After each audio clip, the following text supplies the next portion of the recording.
गजपति जिला मोहना वनांचल मलासपदर पंचायत अधीन डिमिरी पंकाल ग्राम निकटस्थ मक्काबाड़े कलरा पतरिया बाघ वितरण करुथिबा और तार पादचिह्न पड़िथिबा ग्रामवासी मनरे भयर वातावरण सृष्टि करितला।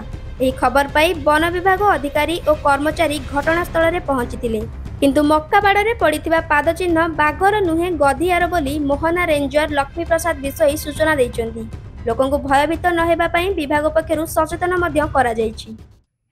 गतकाल सकाळे आमर से बड़र गाँ मलासपदर जीपीर डिग्री पंका गाँ मैंने गोटे विशेष सूत्र खबर पाई जाइलु सेठारे लोक भयभीत थिबार भी हम जानिलु, किंतु आम अनुसंधान जानिलु जे से जो पाद चिन्ह एटा गधिया बाघ। तापरे तार अनुसंधान आम अधिक अनुसंधान जारी रखीचु एवं से पाख अंचल भी सचेतनता करैलु।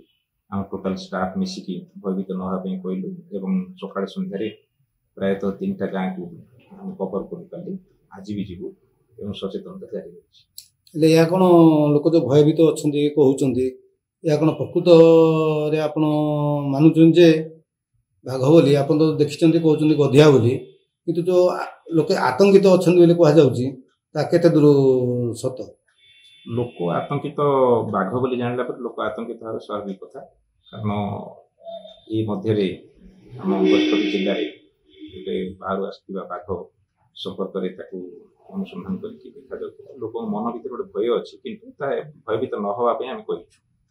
गजपति मोहनारू पंचानन दासंग रिपोर्ट, प्रियो न्यूज।